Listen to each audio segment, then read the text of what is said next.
The night was a bruise over Manhattan, black, swollen, pulsing with thunder. Rain came down in hard, slanted sheets, drumming against the glass towers until the city looked like it was dissolving underwater. Streetlights flickered, halos of gold bleeding into puddles. The wind howled through narrow alleys, carrying the scent of wet asphalt, oil, and desperation. Under the awning of a shuttered restaurant, a man knelt. His once tailored suit clung to him in tatters, fabric plastered to his skin like regret that refused to let go. His shoes, Italian leather once polished to a mirror, were split at the toes. Water pooled around them, icy and merciless. He was Richard Cole. A year ago, his name lit up magazine covers, scrolling tickers, Forbes lists. Now it was mud, whispered in headlines about fraud, bankruptcy, and moral decay. The world had turned away from him as easily as it once applauded. A cardboard sign trembled in his hands, its ink bleeding in the rain. "We'll work for food." The words sagged like his spirit. Cars hissed by, throwing fans of dirty water over his knees. A man in a suit glanced at him, grimaced, and turned away. Two teenagers filmed him from across the street, laughing as the flash from their phones caught his hollow eyes. He lowered his head, letting the rain hide his tears. Inside the darkened restaurant window behind him hung a faint reflection of who he used to be, a ghost of pressed collars and power ties, a man who once owned the very block he now begged on. A distant thunderclap split the sky. Richard flinched. "God," he whispered, voice cracking. "Is this what I've become?" No answer, only the relentless percussion of rain on steel. He pressed his palms together, trying to warm them with breath that steamed white in the cold. His stomach groaned audibly. He hadn't eaten since dawn, half a stale bagel rescued from a trash bin. He'd stopped counting days since his fall. Time had blurred into a single gray hour stretched between hunger and humiliation. A taxi splashed close. He raised a hand instinctively, the muscle memory of wealth and entitlement twitching, but the cab veered away. The driver didn't even glance back. For a long moment he just stared at the city's pulse, the rhythm of lights, horns, and indifference. All this brilliance, and not a single hand reaching down. He thought of the bridge. Of the night that had changed everything. The smell of fire. The scream of twisting metal. And her, the little girl's voice cutting through the chaos, telling him to hold on. He had owed his life to a child, promised to find her, to make her future bright. He'd kept that promise for a while, until ambition drowned it. Now here he was, drowning again, only this time, there was no one pulling him out. Headlights bloomed at the end of the street, soft, golden, steady through the downpour.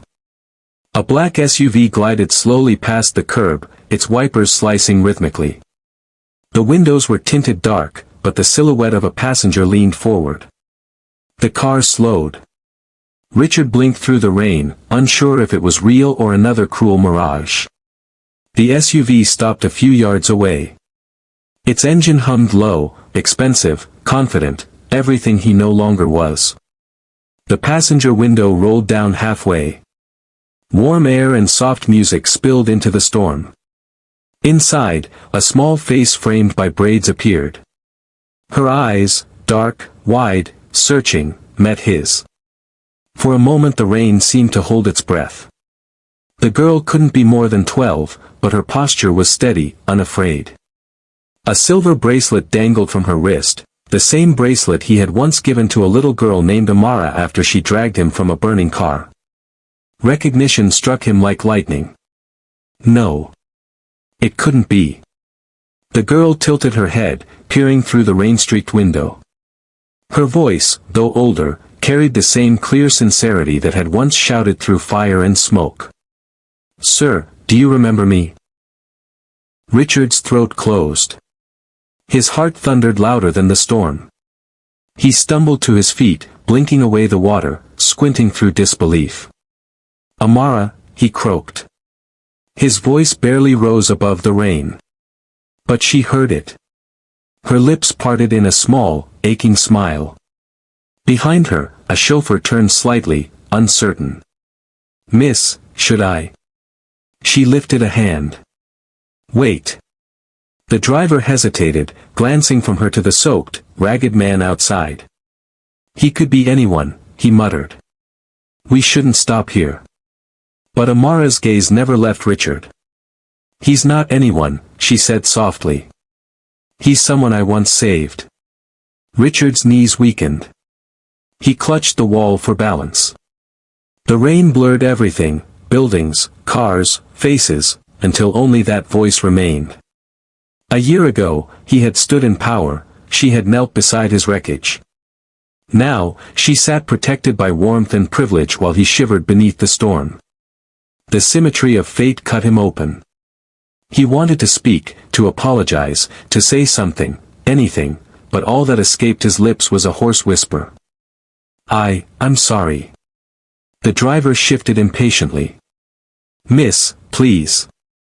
We're blocking the road." Amara ignored him. She reached for the door handle. Richard shook his head weakly. "Don't," he rasped. "You'll get soaked." Her answer came simple, steady, carrying a weight far too mature for her age. "So were you, the night I found you." The words hit him harder than the rain. Traffic honked behind them, neon lights smeared across wet asphalt like molten color. A crowd began to gather at the corner, curious at the sight of the drenched man and the gleaming car. Someone pointed a phone. Richard shrank instinctively, shame crawling over his skin. Amara pushed the door open. Cold wind burst into the SUV. The driver twisted around. "Miss Amara. You can't." But she was already stepping out, umbrella forgotten, sneakers splashing into the flood of gutter water. Rain soaked through her jacket instantly, flattening her braids to her forehead. She crossed the few feet between them as if the storm were nothing. Richard tried to speak again, but his voice failed. He looked at her, the little girl who had once risked her life for him, now grown, steady, radiant with quiet compassion. Everything he had lost shimmered in her eyes. Why would you stop?" he managed. Amara bent slightly, lifting his soggy sign. Her small hands smoothed its edges, and she read the words silently. "We'll work for food." Her lip trembled, but she didn't let him see the pity. "Because," she said, meeting his gaze, "I know what it's like when no one stops." The storm roared louder, drowning the city's hum, but not their silence. For a heartbeat, time folded in on itself. The night of fire and rescue reflected perfectly in this one of rain and ruin. The billionaire who once offered the world nothing but deals now stood before the child who once asked nothing but mercy. He lowered his head. "I don't deserve your kindness." She answered without hesitation. "That's never why I gave it." Lightning flared, turning the street to silver. The thunder followed, rolling deep and long. Pedestrians hurried past, shielding their faces, pretending not to notice the strange reunion happening in the rain. Richard's fingers trembled as he clutched the wet cardboard again, unsure what to do with his hands, his shame, his gratitude. Amara reached into her coat pocket and pulled out a small paper bag. "Here," she said, pressing it toward him. Inside was a sandwich, still warm, wrapped in wax paper. "Eat first. We'll talk later." He stared at it like a relic. His stomach clenched painfully. Slowly, reverently, he took it. "Thank you," he whispered. She nodded once. "Wait here." She turned back toward the SUV, the driver holding the door open, protesting in vain. The city lights glinted off the puddles around her shoes. Behind her, Richard stood frozen, sandwich in hand, unsure if the scene was real or another trick of rain and guilt. Then, at the threshold of the car, she stopped. Without looking back, she said over her shoulder, "I don't think fate lets storms happen twice for no reason." The door closed. The SUV's taillights bled red across the wet street as it rolled forward, circling to park nearby. Richard watched, chest heaving, realization dawning. The same girl he had once lifted out of poverty was now the only person in the world willing to stop for him. He sank to the curb, the sandwich untouched, the storm pressing down like judgment and grace all at once. As the SUV pulled to the side and its headlights dimmed, the rain eased slightly, still heavy, but less cruel, as if the sky itself were catching its breath for what came next. And then, through the thinning curtain of water, he saw the passenger door open again. A small figure stepped out, umbrella finally in hand, walking toward him with steady determination. The storm might not be over, but neither, it seemed, was mercy. The rain softened into a whisper, tapping rhythmically on the pavement as Amara's small feet splashed closer. Richard lifted his head, blinking through the blur. Her umbrella hovered above them both now, half protecting him from the downpour. Water dripped steadily from its edge, pattering on the soaked cardboard between them. "Come," she said gently. "You shouldn't be out here." He hesitated. His pride wanted to refuse. His hunger, his loneliness, his shame, they all argued louder. Finally, wordlessly, he nodded. She helped him stand. The motion sent a chill up his spine, every joint stiff, every bone reminding him what loss felt like when it settled into the body. They walked toward the waiting SUV. The driver shot him a nervous glance in the rearview mirror as they climbed in, but said nothing. The door thumped shut, sealing them inside the cocoon of warmth and silence. The hum of the heater filled the air. For a moment, Richard just stared at his reflection in the glass, half-lit, hollowed, a ghost of wealth. Amara spoke first. "You don't remember, do you?" He turned his head slowly, meeting her eyes. "Of course I remember," he said hoarsely. "I just, never thought you'd remember me." Her lips curved into a faint smile that didn't quite reach her eyes. "You're hard to forget, Mr. Cole. I used to see your picture in magazines after that night. You sent flowers to the hospital. You promised to visit." He swallowed hard. "I did." She nodded. "Once." Silence stretched between them, long, heavy, filled with everything unsaid. Lightning flashed again, painting her face in quicksilver light. Richard's gaze dropped to her hands, still small, but steady, calloused slightly at the palms. They were the same hands that had once pulled him from death's edge. He closed his eyes. The memory rose like smoke. Time, midnight. Place, highway outside the city. The rain was different that night, angrier, clawing at the world like it wanted to tear it open. A silver Bentley roared down the slick road, its wipers fighting to keep up. Richard Cole sat in the back seat, scrolling through stock reports on his tablet. His phone buzzed constantly, calls from board members, journalists, creditors. He ignored them all. His driver squinted through the storm. "Sir, visibility's dropping fast. Maybe we should pull." "Keep going," Richard snapped. "We don't stop." The words had been his creed, his company's motto. Cole Industries, we don't stop. He didn't see the fallen tree until it was too late. The screech of tires. The flash of headlights. The crash sounded like the world breaking. Metal screamed. Glass shattered. The impact slammed him against the door, pain bloomed bright behind his eyes. The airbag exploded, choking him with powder and smoke. When the spinning stopped, the Bentley lay tilted off the road, front crumpled against a guardrail.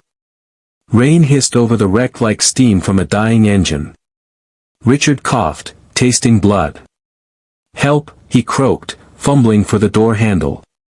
It jammed. Fire licked across the dashboard, small at first, then hungry. His driver was unconscious, slumped forward, seatbelt jammed. Richard yanked at it, panic surging. "No, no, no, please." Flames spread across the leather. The rain wasn't enough to drown them. He pounded the window, but the world outside was empty, just darkness and thunder. Then, footsteps. Small ones. Splashing through puddles. A flashlight beam cut through the smoke, shaking slightly. A voice, a little girl's, called out, "Hello. Is someone there?" Richard turned his head, coughing violently. "Go. Get away." But she didn't. She ran closer, her hood up, shoes slapping water. She was maybe 7, maybe 8. Thin, soaked, but fearless. "Sir, the car's burning," she cried. "You have to move." "I can't." She grabbed a rock, smashed it against the window once, twice, 3 times until the glass spiderwebbed and broke. Smoke billowed out, curling into the storm. Richard reached out, trembling. She extended both arms. "Take my hand." It was absurd, she was half his size, but desperation made logic vanish. He reached through the broken frame, cutting his palm on the glass. She didn't flinch. She gripped him with both hands and pulled with everything her small body could muster. "Come on. Don't stop." The door finally gave. He stumbled out, crashing onto the wet grass, coughing. She tugged his sleeve, dragging him further until they were both clear of the flames. Behind them, the Bentley's gas tank ruptured with a deafening boom. Fire shot into the sky. The girl shielded her face. Richard turned, dazed, watching his fortune melt into ash. For the first time in years, he had nothing, not control, not pride, not certainty. Only breath, and the tiny fingers still holding on to his. Sirens wailed in the distance. She sat beside him, trembling from cold but still alert. He managed to whisper, "Why did you come back? You could have died." Her answer was simple. "Because you were still inside." That night haunted him. He'd woken in a hospital bed the next morning, surrounded by doctors and lawyers. The news called it a miracle rescue. His company turned it into PR gold. He met the girl once, thanked her, gave her a scholarship, a bracelet. Promised he'd always look after her. And then the world pulled him back into its noise, and he forgot. The memory faded, leaving him trembling. He stared at Amara now, her face older, wiser, but her eyes unchanged. He whispered, "You saved me. You were just a child."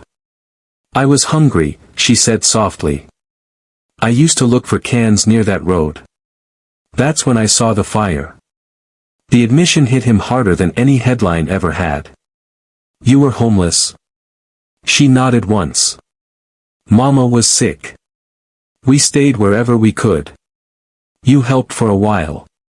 After that, she looked down. Things got worse again. Richard felt his throat tighten. "I never knew." "You never asked," she said, not cruelly, just stating a truth. He turned his gaze back to the window.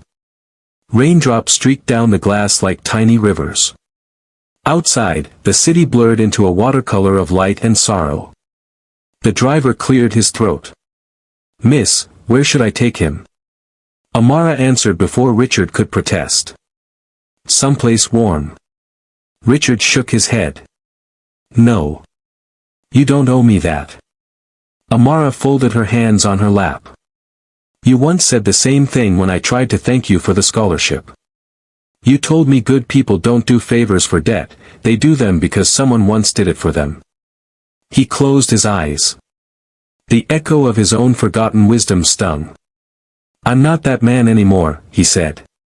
"Then maybe tonight's the night you find him again." Silence filled the car again. Only the rhythmic swish of the wipers marked the passing of seconds. He glanced sideways. She was staring straight ahead now, her profile lit by the city glow. The girl who once needed saving had become his compass, his reminder of what humanity looked like before money twisted it. For the first time in a long while, something unfamiliar stirred in his chest. Not shame, not hunger, something cleaner. Hope. He whispered, almost to himself, "You shouldn't be out helping strangers in storms." She smiled faintly. "Storms are where the real people are." The SUV slowed at a red light. Raindrops sparkled on the windshield like tiny stars. Richard turned his palm over, tracing the faint scar where glass had once cut him, the same night she had held that hand and pulled him from death. He looked at her again, and this time, his eyes didn't see a child. They saw a promise he'd broken, and maybe one he could still keep. "You saved me once," he murmured. "Then let me do it again," she said. The light turned green. The car rolled forward into the glowing, rain-washed city. The past had finally caught up, but it hadn't come to punish him. It had come to give him a second chance. The SUV glided through the soaked streets, wipers beating like a metronome counting down the seconds to a decision. Inside, the heater blew warm air, fogging the windows slightly. Richard sat still, his fingers clasped tightly together, mud staining his cuffs. The city outside blurred, a smear of lights and rain. Amara studied him quietly from her seat. Every so often, her gaze flicked from his trembling hands to the dark streets beyond, as if weighing something heavy in her young heart. "Where have you been sleeping?" she asked at last. He hesitated, the question slicing through the hum of the engine. "Wherever the rain doesn't reach," he said finally. "Shelters are full. Sometimes benches. Sometimes subway stations." Amara frowned, sadness creasing her brow. "Don't you have anyone?" "I used to have everyone," he murmured. "Then I lost everything, and they all reminded me how temporary loyalty is." The driver cleared his throat. "Miss Amara, where to?" She hesitated. "Home," she said. Then, glancing at Richard, she added quietly, "But not yet." The driver sighed under his breath. "Miss, with respect, this isn't safe. You don't know this man. Look at him." Amara's voice turned firm, startlingly steady for her age. "I know him. He once told me the only bad risk is not helping when you can." Richard's head sank lower. Her faith in him felt like a mirror reflecting everything he had thrown away. "Miss, your guardian will not approve," the driver pressed. "Your mother left clear instructions." "She's gone," Amara said softly. "And she'd tell me to do the right thing." The car fell silent again except for the rain's gentle percussion. After a few blocks, Richard shifted uncomfortably. "You should listen to him," he said. "I'm not someone you bring home. I'm not the man I used to be." Amara turned to face him fully. "Then what are you?" He opened his mouth, then closed it. The truth stuck like gravel in his throat. Finally, he whispered, "A man who ran out of chances." She studied him for a moment longer. Then she reached forward, tapped the driver's shoulder. "Stop the car." The driver blinked. "What?" "I said stop." He hesitated, glancing at her in the mirror, then at Richard. "Miss." Her tone sharpened. "Please. Now." With a reluctant sigh, the driver guided the SUV to the curb beside a closed convenience store. The street lamps flickered above them, casting streaks of pale gold on the rain-soaked pavement. Amara unbuckled her seatbelt. "Wait here," she said. Richard frowned. "Where are you going?"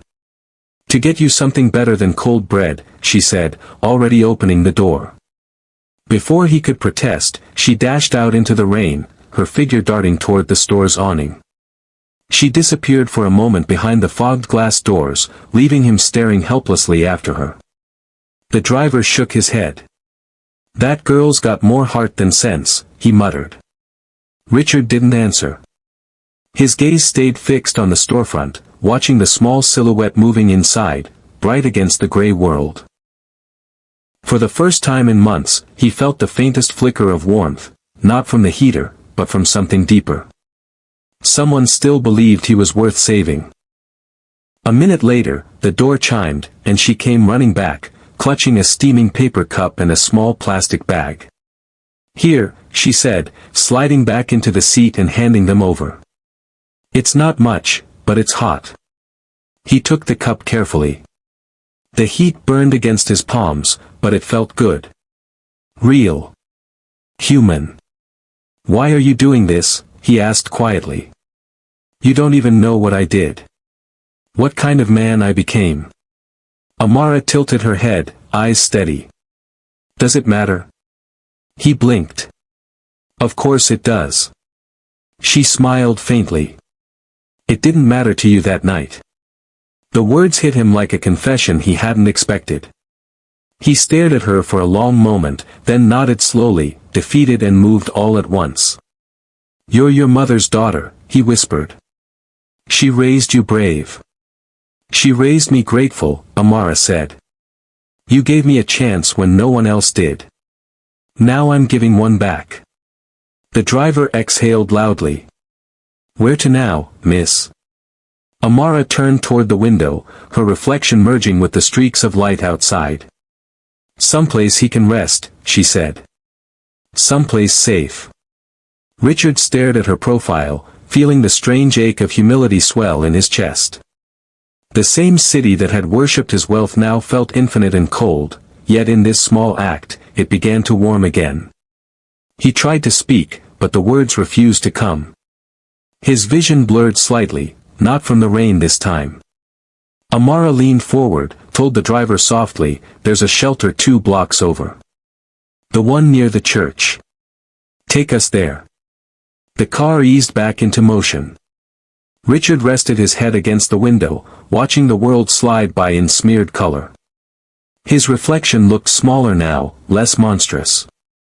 For the first time in years, he didn't feel above anyone, or beneath them. He just felt human. As the SUV turned toward the faint glow of the shelter's crosslit sign, he murmured under his breath, "Thank you." Amara didn't look up from the window. She simply said, "You'll thank me later. When you remember what hope feels like." And as the car rolled to a stop before the shelter's gates, the sound of rain gave way to something softer, possibility. The shelter's neon sign flickered in the rain, St. Bridget's Haven, letters half burned out but glowing faintly like a promise the world had tried and failed to snuff out. The SUV pulled into the narrow alley beside the building. The rain had softened to a steady drizzle, beads clinging to the windows like tears that refused to fall. Amara stepped out first, umbrella raised. She circled around and opened Richard's door, waiting until he steadied himself before walking him toward the entrance. He moved stiffly, each step slow, labored. His body ached from nights spent on concrete. His breath misted in the cold, shallow, and uneven. He wasn't sure what humiliated him more, being led by a child or realizing how much he needed her. At the door, a volunteer in a poncho smiled warmly. "Evening, sweetheart. You know we're nearly full tonight." Amara nodded. "It's just for him. He's a friend." The woman's gaze shifted to Richard, tattered coat, drenched shoes, hollow eyes. She hesitated, then opened the door wider. "Come in, sir. You look frozen through." Inside, the air was thick with the scent of soup and detergent. Cots lined the walls, each occupied by someone wrapped in blankets, asleep or staring at the ceiling. The hum of old heaters mixed with the low murmur of prayers and coughs. Richard blinked. The last time he'd entered a room like this, it had been for a photo op. Now, it was as a guest. A small dining corner sat in the back, where an older man ladled soup from a steaming pot. Amara guided Richard toward it. He sat down slowly, his shoulders heavy, his gaze unfocused. She returned a minute later with 2 bowls. The steam fogged her glasses. She set one in front of him and slid onto the bench across the table. Neither spoke for a moment. Only the distant sound of rain tapping the windows filled the silence. Richard took the spoon, his hand trembling slightly, and lifted it to his lips. The broth was simple, lentils, salt, warmth. But after weeks of hunger, it tasted like luxury. Amara watched him, chin resting on her folded hands. He glanced up mid-bite, meeting her eyes. "You shouldn't be here," he said quietly. She tilted her head. Neither should you. He gave a weak laugh, more exhale than sound. Fair point. They ate in silence again until she said, "Do you remember what you told me the day you gave me that scholarship?" He looked up, startled. "You remember that?" She nodded. "You said, 'The world is cruel, Amara, but that doesn't mean you have to be.'" I wrote it down. His eyes softened with pain. "And I broke it." "No," she said simply. "You forgot it. That's different." He leaned back, staring at her, this little girl who spoke like someone twice her age. "Your mother taught you well." Amara's expression faltered for the first time. "She tried. But she got sick right after you left." He froze. "What happened?" "Cancer," she said softly. It took her slow. "We couldn't afford treatment for long." Richard's heart sank. "Amara, She raised a hand gently. "Don't. You didn't know. And I don't blame you. Life, it just happens." He swallowed hard. His throat burned. "I should have checked on you. I had the power to change things." Amara looked down at her soup, stirring it absent-mindedly. "Sometimes people think they have to change everything. But sometimes, it's enough just to show up." The words hit him deeper than any sermon. He stared at the ripples in his bowl. "I didn't just lose money," he murmured. "I lost who I was trying to become. Everything was about growth, numbers, image. I forgot the faces." She smiled faintly. "And now?" He met her gaze. "Now I'm learning faces are all that matter." Silence again, not heavy this time, but comfortable. Outside, the rain softened further, turning into a faint drizzle that tapped the window like a lullaby. Amara reached into her pocket and pulled something out, a silver bracelet, slightly tarnished. "Do you recognize this?" she asked. His breath caught. "That's. You gave it to me after the accident," she said. "Said it was a reminder that courage never gets old." She slid it across the table. "I kept it all this time. But I think it belongs to you now." He stared at it, the small engraved initials, RC, glinting under the flickering overhead light. "Why give it back?" he asked quietly. "Because it's your turn to be brave," she said simply. For a long moment, he couldn't speak. His fingers traced the cold metal. He wanted to refuse, to tell her to keep it, but something about the way she looked at him, steady, kind, expectant, made him close his hand around it instead. "Thank you," he whispered. Amara smiled softly. "You'll know what to do with it." A volunteer approached with blankets. "We've got a cot ready for you, sir." Richard nodded but didn't move. "Can she stay?" he asked suddenly. The volunteer blinked. "She's not one of the guests, sir." "I know," he said. "But, she's the reason I'm here." Amara smiled. "It's okay, Mr. Cole. I come here sometimes after school. I help with dishes." The volunteer chuckled. "That's right. This one's an angel around here." Richard turned to her, a quiet admiration dawning. "You volunteer here?" She nodded. "It helps me remember where I came from. And where I don't want others to end up." Something in him broke softly, the wall he'd built between guilt and gratitude finally giving way. He said, "You remind me what hope looks like."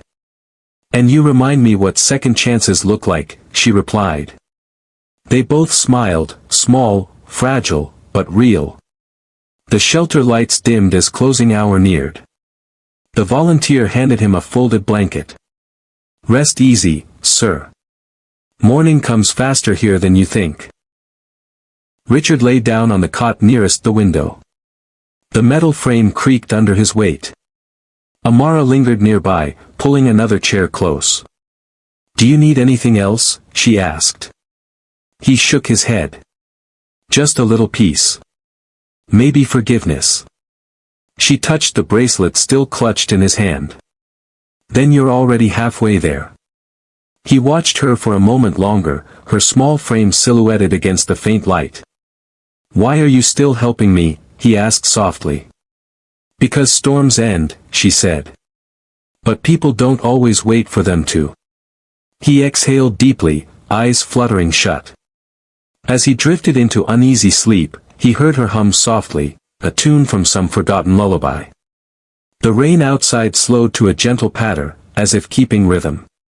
For the first time in a long time, Richard Cole dreamed not of boardrooms or flames, but of a little girl with a flashlight and a heart stronger than the fire that almost killed him.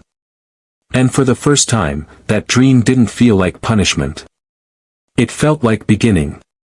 Morning crept into the city quietly, pale sunlight filtering through the gray clouds like a cautious visitor. The rain had stopped, leaving everything slick and shining, the streets, the rooftops, even the tired souls stepping out of the shelter to face another day. Richard woke to the soft hum of chatter and the smell of coffee. His body ached, but for the first time in months, he wasn't cold. A folded blanket covered his chest, and someone had placed a pair of dry socks beside his cot. He blinked in confusion, then noticed a small piece of paper tucked beneath the cup on the nearby table. In neat, looping handwriting, it read, "You're not alone this morning. A." He turned it over in his hands, feeling an unfamiliar warmth spread through his chest. Across the room, Amara was already awake, helping an elderly woman gather her things. She smiled at him from across the rows of cots, then waved toward the kitchen. Richard sat up slowly, rubbing his temples. His hair was still damp, his suit hopelessly ruined, but he felt lighter, as if the storm had washed something out of him besides dirt. He made his way toward the kitchen corner. Volunteers bustled about, ladling oatmeal, pouring coffee, offering soft, good mornings, that sounded genuine, not transactional. Amara appeared beside him with a cup of coffee. "It's not the fancy kind you used to drink," she teased, "but it's warm." He took it, smiling faintly. Warmth counts more than beans these days. They stood side by side, watching the line of guests shuffle forward for breakfast.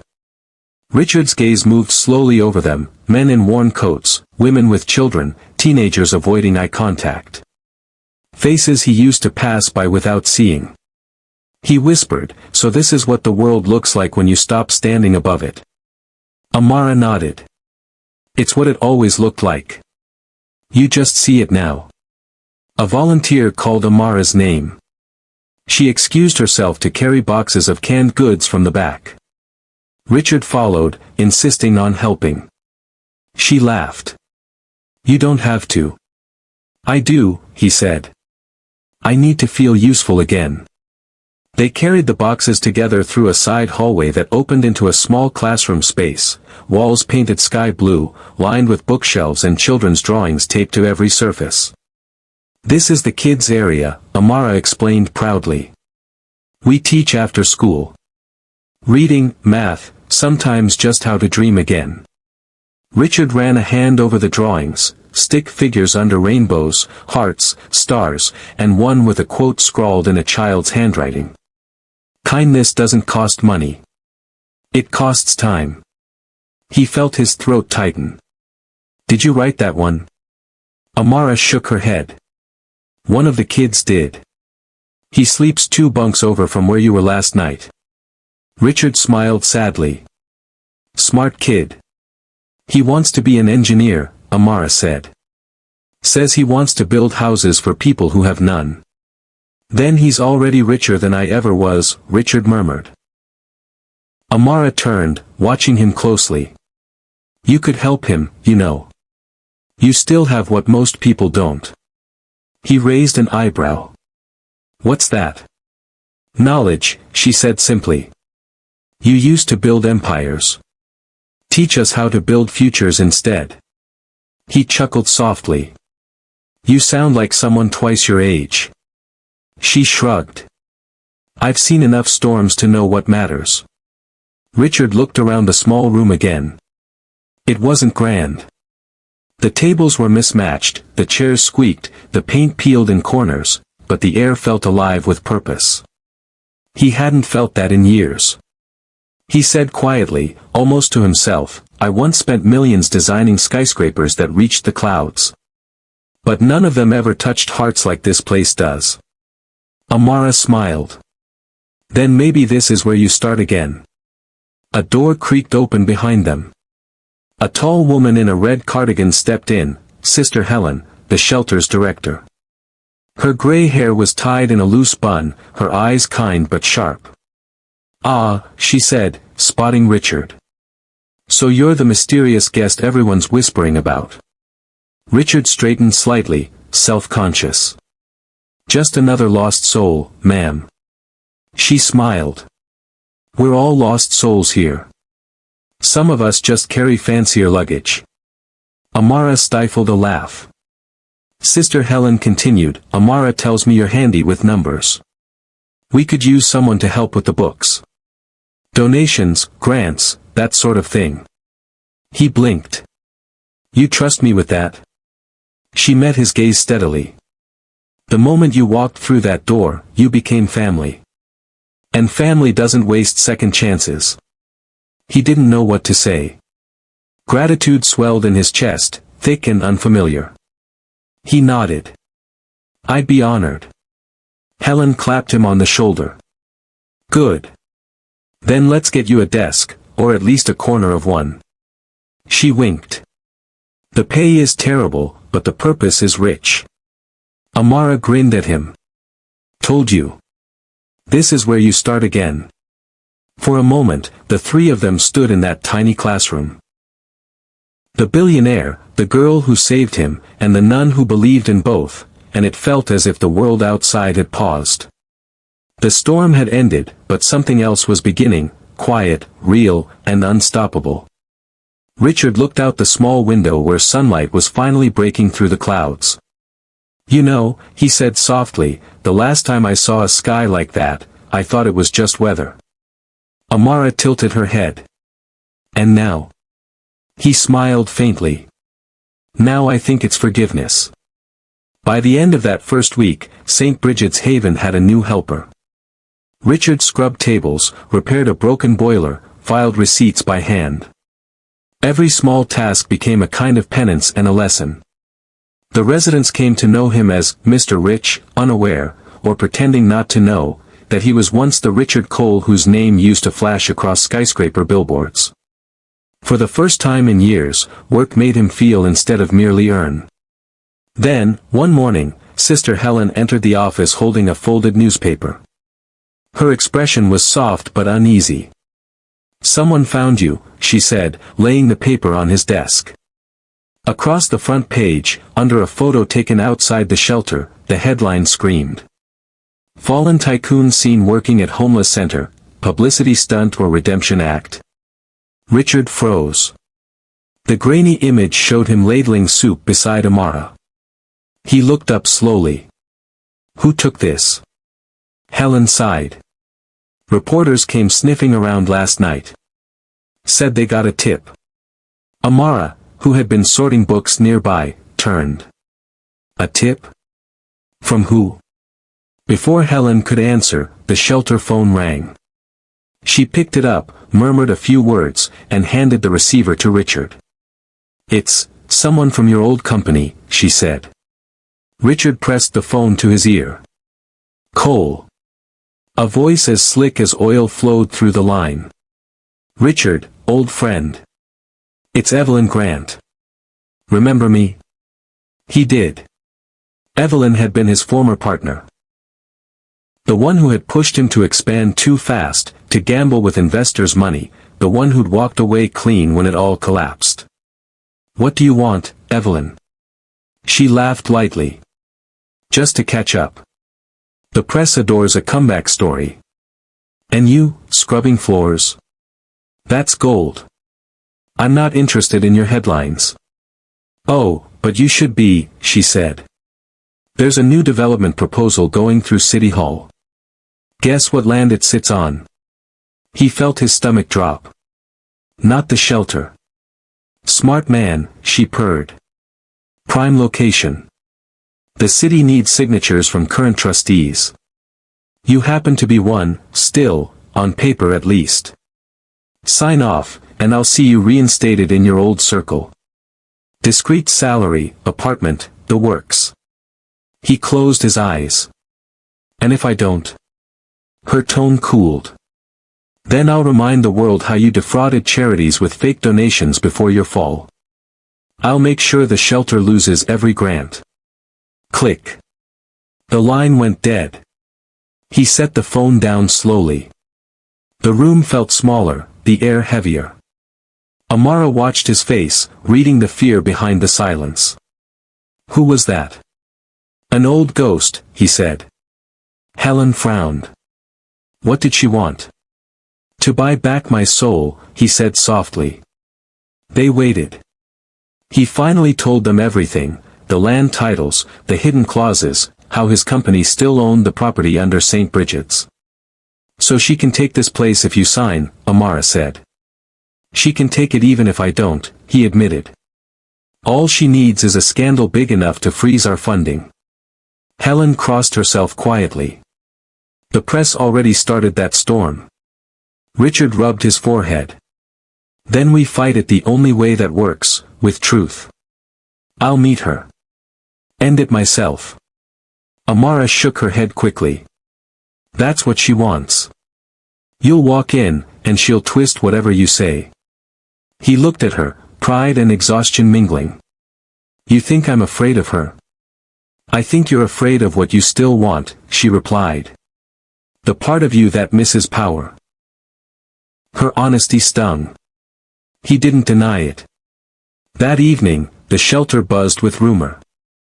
News vans idled outside, reporters shouted questions whenever the door opened. Inside, volunteers whispered, half curious, half wary. Is it true that man was the CEO who lost billions? I heard he's here to launder his image. Poor girl, she doesn't know who she's helping. The whispers slid through the halls like cold wind. Amara overheard them, spine stiffening. She turned and faced the gossipers squarely. You're talking about someone trying to make things right, she said, voice calm but firm. If you can't help, don't harm. They fell silent, shamed by the fire in her eyes. Later, she found Richard outside, sitting on the back step smoking a cigarette he'd bummed from another guest. You shouldn't listen to them, she said. I deserve some of it, he replied. But not all. She sat beside him. Then prove it. He exhaled a long ribbon of smoke. How? Don't hide. If you run again, you make them right. He nodded slowly. Then tomorrow, I'll face them. All of them. Morning came with cameras. Reporters crowded the sidewalk, microphones thrust forward like bayonets. Mr. Cole, are you manipulating this child for sympathy? Is this your attempt to clean your image before re-entering business? Are donations to this shelter just another con? Amara stood behind him, heart pounding. Sister Helen tried to block the doorway, but the crowd pressed closer. Richard raised his hands. That's enough. His voice, though raspy, carried authority he thought he'd lost. You want your story, he said. Fine. A man broke himself chasing numbers. A child saved him, and he forgot her. Now she's saving him again, not with money, but with mercy. The crowd murmured. Cameras clicked. He continued, write what you want. Just make sure you spell her name right, Amara. Because one day, you'll see it again, and it won't be next to mine. It'll be on something that matters. He turned away, guiding Amara back inside. The door shut on a stunned silence. Inside, his hands trembled slightly. She noticed and reached for them, small fingers steadying his. That was brave, she said. He gave a shaky laugh. Bravery's easier when you've already lost everything. That night, Evelyn Grant watched the footage on her tablet, lips curling into a smirk. Touching, she murmured. Then she tapped a message to a contact at City Hall. Push inspection forward. Code 74. Health violations. Immediate closure. She poured herself a glass of wine and whispered, "Let's see how noble he stays when the walls crumble." At St. Bridget's, lights flickered as thunder rolled once more in the distance. Inside the small classroom, Amara and Richard sat at the desk reviewing receipts, oblivious to the coming storm. "You think people will ever see you as someone new?" she asked. He smiled faintly. "Maybe. Or maybe they'll just see you, and that's enough." A knock sounded at the door. Two men in city uniforms stood outside, clipboards in hand. "City inspection," one said briskly. "We have orders to review your facility immediately." Helen's expression darkened. "At this hour?" "Orders from above." Richard and Amara exchanged a look. Outside, rain began again, light at first, then harder, beating against the windows like warning drums. The safe haven had become a target. Night settled over the city like a bruise, purple, quiet, uneasy. The storm that had battered the shelter earlier had finally moved east, leaving behind puddles that mirrored the blinking streetlights. Inside St. Bridget's, silence hung heavier than the air itself. The inspectors had left hours ago, but the damage was done. Warning stickers plastered across the walls, yellow tape blocking the kitchen, a notice posted at the entrance in bold red letters. Temporarily closed pending review. The residents had been moved out for the night, scattered to nearby churches and gymnasiums. For the first time since he'd arrived, the shelter was empty, too empty. Richard stood in the main hall staring at the notice, his reflection distorted in the wet tile floor. Behind him, Amara approached quietly, holding 2 paper cups of cocoa. "They said it'll take a week to inspect everything," she said softly. He nodded without turning. "A week is all Evelyn needs to finish the deal." Amara handed him one of the cups. "Then we make sure she doesn't get that week." He took it, hands trembling slightly. "You talk like someone planning a war." She smiled faintly. "Maybe I am." He chuckled, the sound rough but genuine. "You always were fearless." Amara sipped her cocoa, then looked up at him. "You taught me that night, in the hospital, that courage isn't noise. It's doing what's right when no one's watching." He lowered his gaze. "I taught you words. You taught me meaning." They sat together on the steps that led to the chapel area, the glow from a single candle flickering near the altar. The faint scent of wax and rain drifted through the open door. For a long moment, neither spoke. Finally, Richard said, "If this place falls, I'll lose what little redemption I've earned." Amara turned to him, eyes steady. "You'll lose walls and windows. But redemption doesn't live in buildings." He exhaled, voice trembling. "You sound just like your mother." Amara smiled softly. "She used to say that too." They fell silent again. Outside, thunder rumbled far away, not threatening this time, just echoing memory. Richard rubbed his scarred palm, the one she had held that night in the fire. "You saved me once," he murmured. Amara glanced up. "Then let me save you again." He shook his head. "No. You already have." But she reached out, placing her small hand over his. "No, Mr. Cole. I mean it differently this time. You saved me from the world once. Now I want to save you for the world. Because people need to see what real change looks like." Her words struck deeper than accusation ever could. He met her gaze, eyes glistening. "And what if I fail again?" She squeezed his hand gently. "Then I'll remind you who you were meant to be, again and again until it stays." The flicker of the candlelight danced over their faces, two souls bound not by blood or status, but by shared survival. Richard swallowed hard, whispering, "You saved me once. Now it's my turn." Amara smiled through her tears. "No. It's our turn. He looked around the quiet hall. Tomorrow, they'll come for this place. Then tomorrow, she said, we show them it's more than a place. He nodded slowly. We'll gather everyone, the press, the city board, the people this shelter saved. We'll tell the truth, together. She grinned. That sounds like a plan. Richard's voice grew softer. You know, Amara, for years I thought power meant control. But now I think it's something else. What? He smiled. Keeping promises. Her lips curved into a small, trembling smile. Then promise me one thing. Anything. No matter what happens tomorrow, you don't run. He hesitated only a second, then said firmly, I promise. They sat there as the candle burned lower, its tiny flame reflecting in the wet shine of their eyes. For a moment, the city's noise faded completely, no horns, no sirens, no rain. Just two hearts, steady in a fragile peace, sealed by words that would soon be tested. Morning came gray and cold, the kind of light that turns everything colorless. Richard was already awake before dawn, sitting on the chapel steps. He hadn't slept. The words of his promise echoed over and over, don't run. By sunrise, vans and trucks had surrounded St. Bridget's Haven. Yellow tape fluttered like warning flags. City officials unloaded clipboards and cameras, their jackets stamped with Department of Health and Safety in bold black letters. Amara stood beside him, chin lifted. Her hair was tied back, her small frame dwarfed by the line of uniformed men filing through the door. Sister Helen met them at the threshold.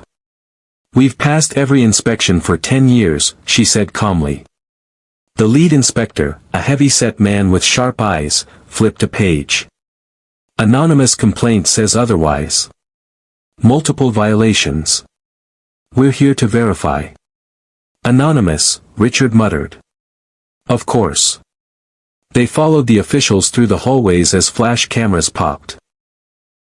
Every cracked tile, every flickering bulb, every loose wire was photographed and labeled. Amara whispered, they're not inspecting. They're hunting. Richard clenched his jaw. She's behind this. Evelyn. By noon, the inspectors had posted their verdict, immediate evacuation pending closure. Helen's voice broke. They can't do this. We've got families who depend on this place. The lead inspector handed her a sealed envelope. Orders from the commissioner, ma'am. Appeal if you wish. When the vans pulled away, silence fell over the courtyard. The sign that had once read Welcome Home now hung crooked, splattered with mud. Amara looked up at Richard. So what do we do? He stared at the envelope in Helen's shaking hands. We fight. Publicly. Today. Helen hesitated. You'll be crucified in the media again. He met her eyes. Then I'll hang on my own cross if it keeps this place alive. By afternoon, a live stream link circulated across social media. Richard called to address shelter scandal at 5 p.m. Reporters gathered once more, cameras poised like rifles. Inside, Amara found Richard at the old classroom desk, the one they'd turned into an office. Papers were scattered everywhere, receipts, contracts, proof of clean audits. You ready? She asked. He exhaled slowly. I don't know if anyone can be ready to lose twice. She walked closer. Then don't think of it as losing. Think of it as telling the truth louder than they can lie. He looked up at her, this child who spoke like wisdom itself, and managed a tired smile. You sound like a leader. I learned from one, she said simply.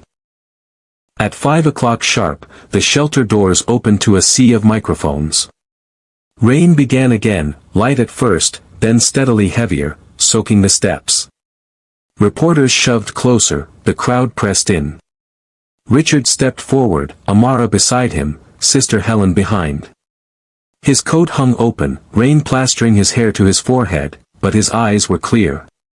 Before you ask your questions, he began, let me say this, the rumors are true, I was a billionaire who fell, a man who broke promises and built empires on selfishness. Murmurs rippled through the crowd. Cameras zoomed in. He continued, voice rising over the rain, but here's what's also true. This place saved me when my fortune couldn't. These people showed me more dignity than any boardroom ever did. And the child standing beside me, she's proof that grace still walks among us. Amara glanced up at him, rain sliding down her cheeks like tears.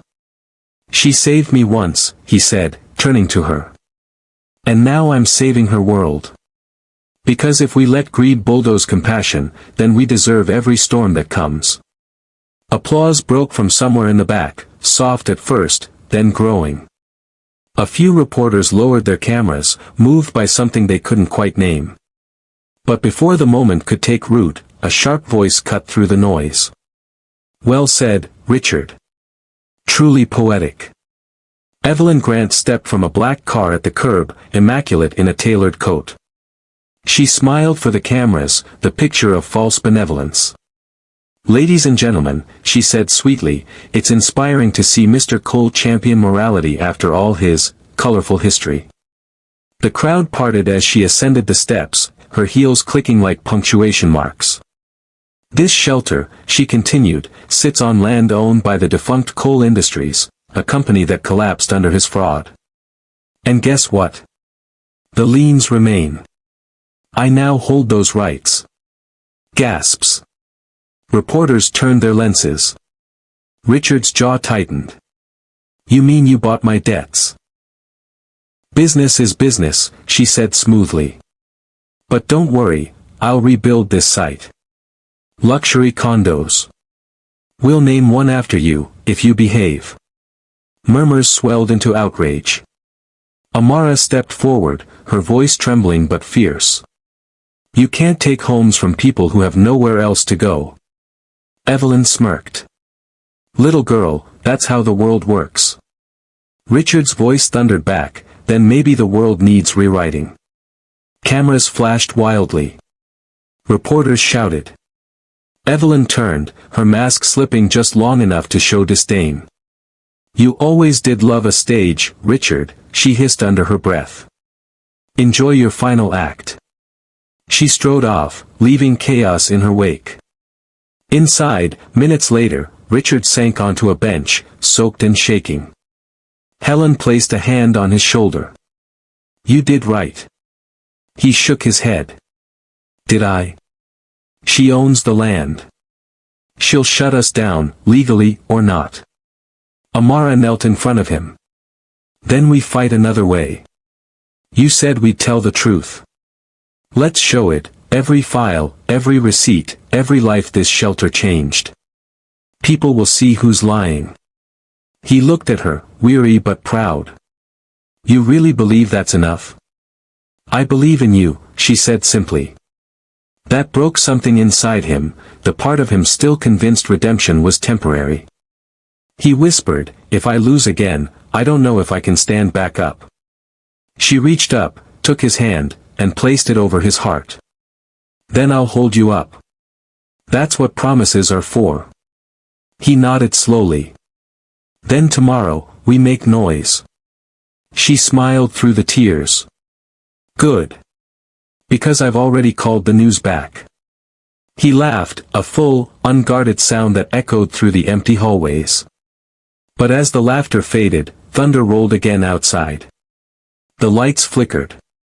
Helen appeared in the doorway, her face pale. Richard, it's Amara. He turned sharply. What about her? She collapsed. Time froze. The world narrowed to a pinpoint. Richard was on his feet before the words fully registered, running down the hall toward the dormitory wing. Volunteers crowded the doorway. Amara lay on the floor, motionless, her small body curled, her hand clutching the same silver bracelet she'd once returned to him. Call an ambulance, he shouted, dropping to his knees. Her lips moved faintly. He leaned closer.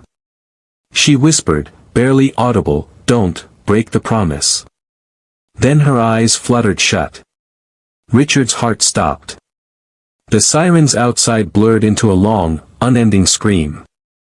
The hospital's fluorescent lights buzzed faintly overhead. Richard sat in the corridor, elbows on his knees, his hands stained with dried rain and fear.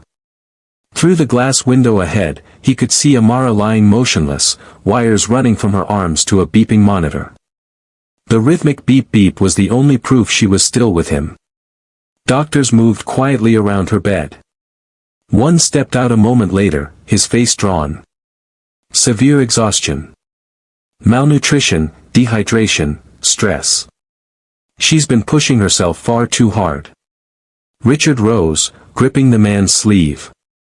She's just a child, she shouldn't even be here, she should be. The doctor laid a hand over his. She'll live, he said gently. But she needs rest. Peace. Peace. The word felt foreign in Richard's mouth. He hadn't known peace since before the flames, before the fall, before greed devoured his soul. He turned toward the window again. Amara's chest rose and fell weakly.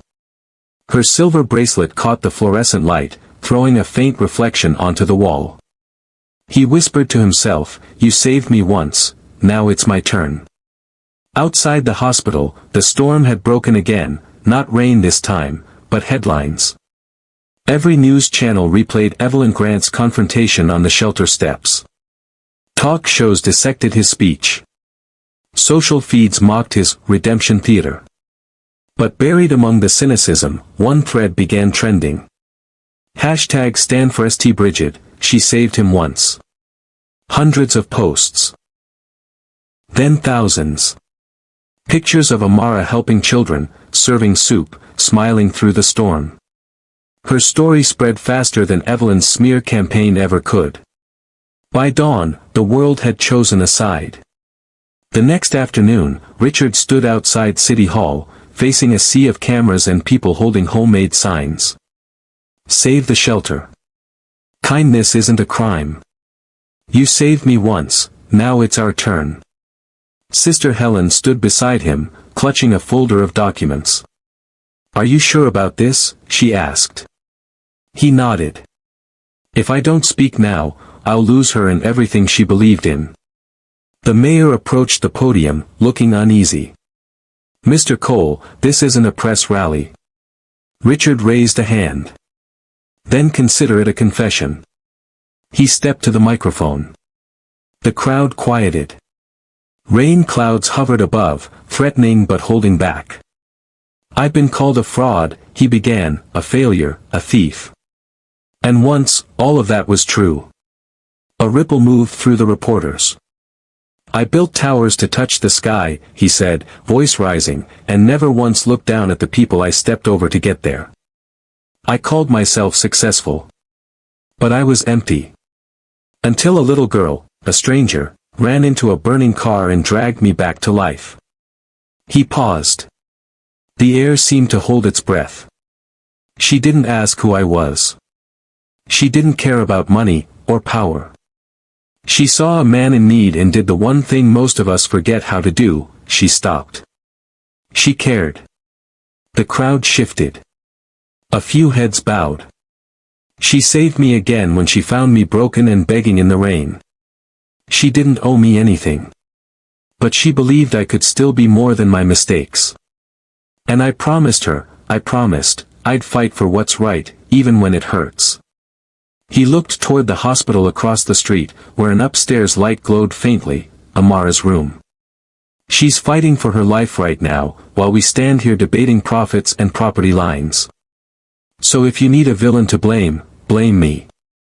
If you need land, take mine. But you will not take her home. His voice cracked. He steadied himself, gripping the podium. You call this a shelter. I call it the only place that ever sheltered me. Applause broke through the crowd, cautious at first, then building. Reporters lowered their cameras. The mayor whispered to his aides. Sister Helen stepped forward, handing Richard the folder. These are the audits. Proof of every dollar spent, every meal served. We've been clean from the start. Richard held them up. The truth isn't complicated. It just needs a microphone. Then, without warning, Evelyn Grant appeared at the back of the crowd. Her voice cut through the noise. You think sentiment will save you?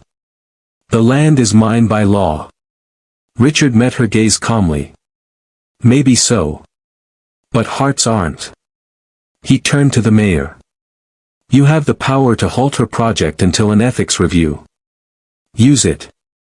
Don't do it for me, do it for every kid this city forgot. The mayor hesitated, eyes darting between Evelyn and the crowd chanting, "Save the shelter." Finally, he nodded.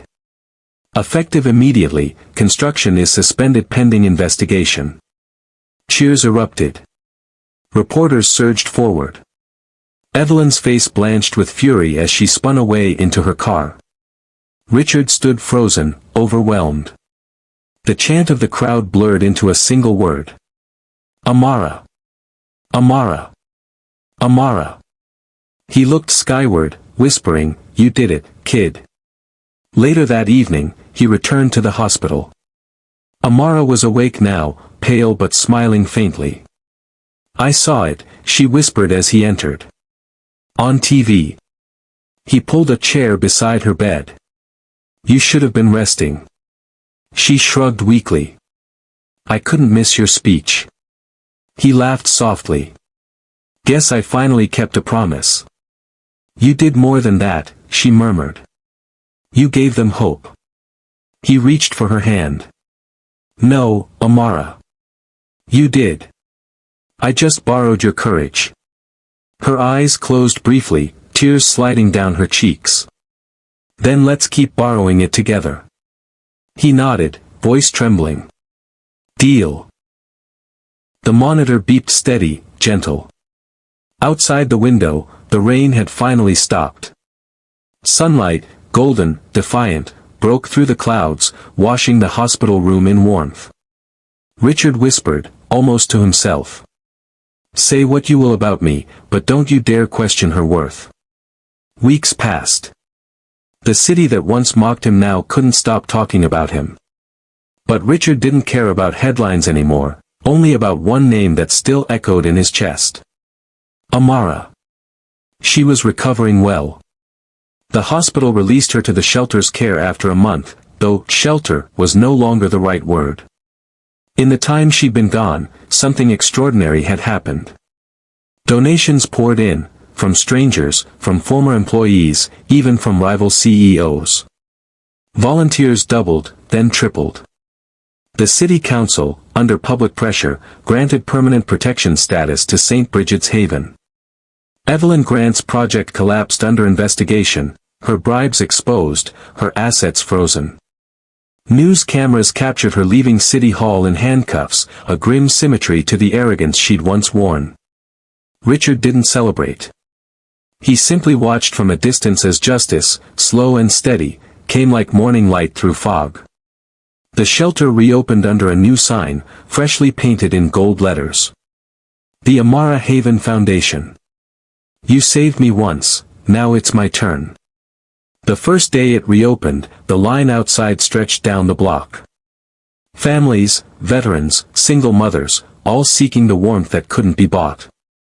Inside, Richard stood by the door greeting every person who entered. Not as a savior. Not as a billionaire. But as a man finally equal among the people he once overlooked. He wore simple clothes, rolled sleeves, worn boots, a name tag that just read, R. Cole, volunteer. When Amara arrived, escorted by Sister Helen, the crowd parted instinctively. She looked around, eyes wide with disbelief. You renamed it? He smiled. You earned it. Her voice shook. I didn't save the world. I just tried to help one person. That's how saving the world starts, he said. They stood together beneath the sign as cameras clicked, not for fame this time, but for memory. A small boy tugged Amara's sleeve.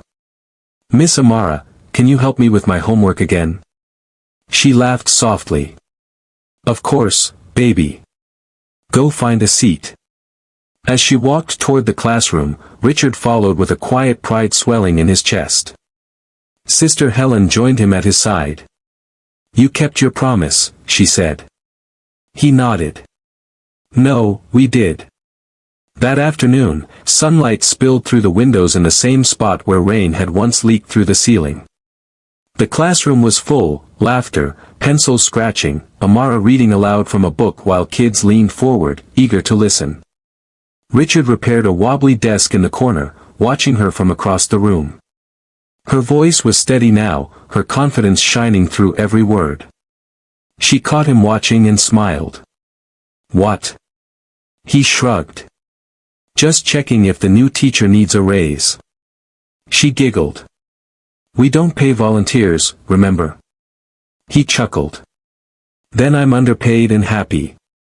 Later that evening, as the last of the children left, the city skyline outside glowed in soft orange light.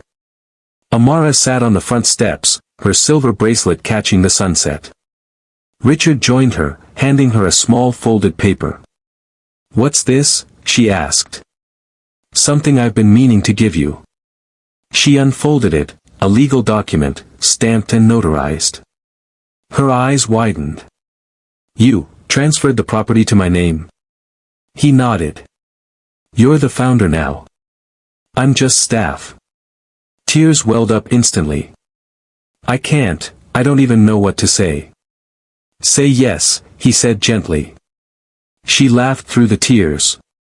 "Yes." He smiled. "Good. Because I've already announced it." She punched his arm playfully. "You always do things backward." "Occupational habit," he said. They sat in silence for a while, watching the lights blink across Manhattan. The city felt different now, not smaller, but more human. Amara broke the silence first. "Do you ever miss it? The power, the luxury?" He thought for a long moment. "Sometimes. But then I look around and realize, this is richer." She nodded, her voice barely above a whisper. "It's funny. You taught me that money builds walls. But love builds homes." He smiled. "And we're in the business of homes now." That night, the shelter held its first celebration dinner since reopening. Volunteers set up candles along the tables. Former residents returned to share stories. Music filled the air, soft gospel mixed with laughter. Richard stood to make a toast. The chatter died down. "I used to think redemption was something you earn," he began. "But now I know, it's something you live. Every day, in small kindnesses, in promises kept, in second chances offered." He raised his glass toward Amara. "This place stands because one little girl didn't walk past someone in need. She stopped. And because she stopped, the world did too, long enough to remember what humanity looks like." Everyone lifted their glasses. To Amara. She shook her head, smiling. To us. Later, when the hall emptied and the candles burned low, Amara and Richard stood at the window watching the rain begin again, gentle this time, cleansing, almost tender. Amara whispered, "You think the rain ever gets tired of falling?" He smiled. "Maybe. But it keeps coming anyway. That's how it renews the world." She nodded, leaning her head against his arm. "Then maybe that's us, always falling, always starting over." He looked out at the city lights shimmering through the raindrops. "And always finding our way back to hope." The final line lingered in the quiet. "This isn't charity. This is justice." The camera would pull back slowly, the shelter glowing warmly against the night, a beacon in the storm. The sound of children laughing faintly from inside. And above it all, the faintest echo of Amara's voice, young, brave, eternal. "You saved me once, now it's my turn."